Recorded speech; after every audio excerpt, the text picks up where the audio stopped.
नमस्कार साथियों। उड़ीसा में बालासोर में जो कल हृदय विदारक परसों जो ट्रेन हादसा हुआ, जिसमें 288 लोग मारे गए, 1100 के लगभग घायल हुए। हमारी संवेदनाएं उन तमाम परिवारों को जिन्होंने अपने प्रियजनों को गंवाया है। साथ ही ओडिशा पुलिस, एनडीआरएफ, ओडीआरएफ और भारतीय सेना को धन्यवाद, जो पीड़ितों की मदद के लिए तत्परता उन्होंने दिखाई। और ओडिशा के लोगों की जो मानवीय छवि देखने को कल मिली, वो इस देश की मानवीय छवि है। रक्तदान करने कतारों में लोग खड़े थे, नौजवान लोग खड़े थे। इससे यह पता चलता है कि एक राष्ट्र के तौर पर हम लोग कितने सजग, कितने संवेदनशील लोग हैं। लेकिन बड़े अफसोस की बात है कि हमारी सरकार उतनी संवेदनशील नहीं दिखती। प्रधानमंत्री जी, आपके रहते भारत की किस्मत के बारे में तो मैं कुछ नहीं कहूंगा, लेकिन आप की किस्मत के बारे में दो शब्द जरूर कहूंगा। आपने एक कवच अपने आसपास खड़ा कर दिया। वो कवच आपको सीएजी रिपोर्ट से बचाता है, वो कवच आपको प्राइम टाइम डिबेट से बचाता है, वो कवच आपको किसी भी तरह की पब्लिक स्क्रूटिनी, सार्वजनिक जांच से बचाता है। वो कवच देश की सीमाओं को नहीं बचाता, वो कवच ऑक्सीजन के लिए मारे मारे फिर रहे लोगों को नहीं बचाता, वो कवच रेल यात्रियों को नहीं बचाता, वो कवच सिर्फ और सिर्फ आपकी छवि को बचाता है। ऐसा कवच किसी सरकार को, किसी प्रधानमंत्री को कभी नहीं मिला। काश ये कवच रेल यात्रियों को भी मिलता।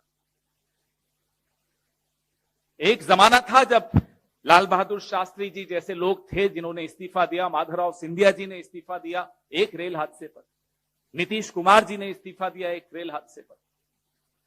इस्तीफे का अर्थ क्या होता है? इस्तीफे का अर्थ होता है नैतिक जिम्मेदारी लेना।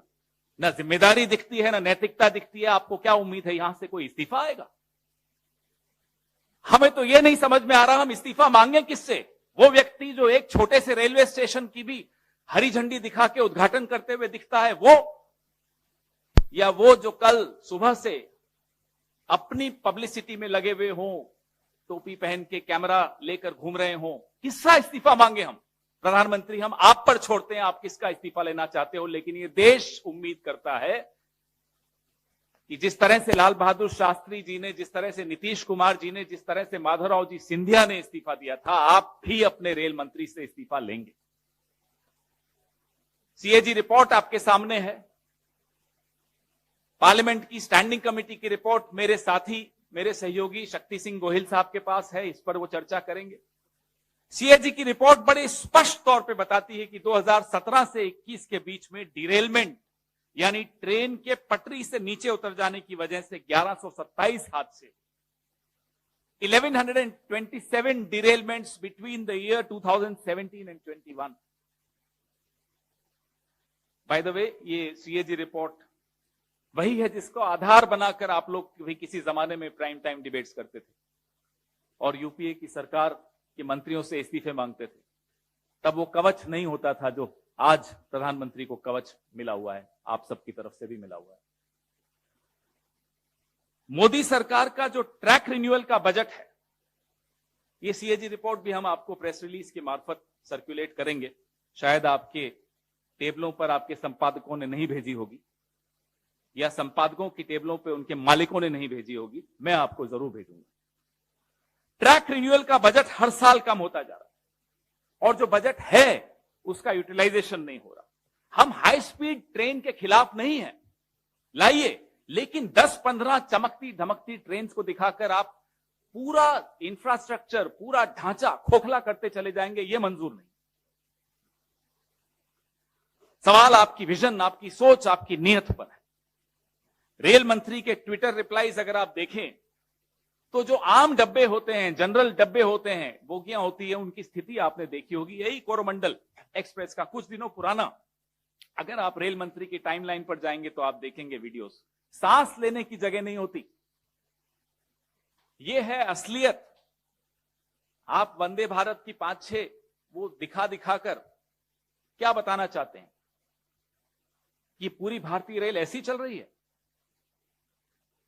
70 साल अलग अलग सरकारों ने भारतीय रेल को एक भरोसे की सवारी बनाया था। आप मित्र जाल में फंसकर आम नागरिक की चिंता छोड़कर सिर्फ और सिर्फ चमकती धमकती पीआर के ऊपर के चक्कर में पड़ गए। खुद रेलवे मंत्रालय की रिपोर्ट बताती है कि रेल विभाग में 3,12,000 भर्तियां खाली पड़ी। रेल का बजट आपने खत्म कर दिया, भर्तियां आप भर नहीं पा रहे। हमारा इतिहास तो देख लीजिए, उससे तो सीख लीजिए कि कैसे जिम्मेदारी लेते थे, कैसे नैतिकता थी। लेकिन अब आपको एक नीति छोड़नी पड़े, प्राण जाए पर पीआर न जाए, यह नीति छोड़नी पड़े।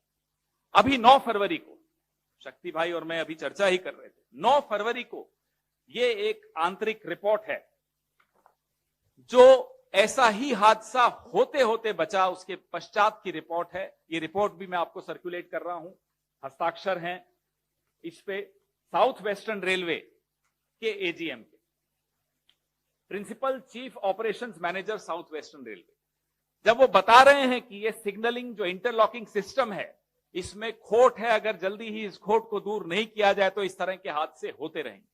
9 फरवरी को ये रिपोर्ट सर्कुलेट हुई रेलवे मिनिस्ट्री में। उसके पश्चात क्या कदम उठाए गए ये भी हम जानना चाहते हैं।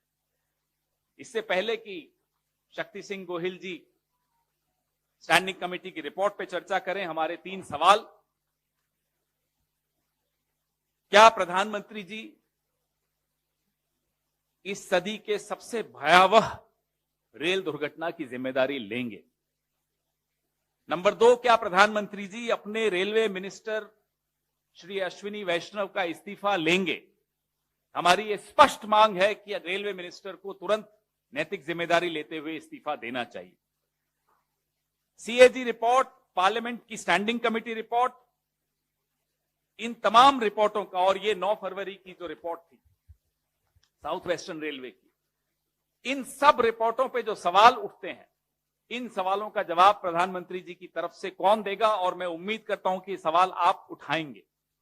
माफ कीजिएगा, अगर ये कवच प्रधानमंत्री जी के आसपास आप लोगों ने नहीं खड़ा किया होता तो ये सवाल बहुत पहले उठते, सीएजी रिपोर्ट्स के सवाल उठते। इस रिपोर्ट को कहीं ना कहीं छपते हुए हम देखते, इस पे चर्चा और डिबेट्स होती, तो शायद ये 288 लोग अपनी जान नहीं गंवाते।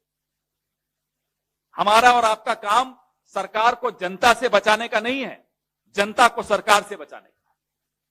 अभी भी समय है, हम सबको ये जिम्मेदारी निभानी पड़ेगी, नहीं तो ये दुर्घटनाएं होती रहेंगी, लोगों की जान जाती रहेगी और यूं ही हम एक दूसरे को ढांढस बनाते रहेंगे।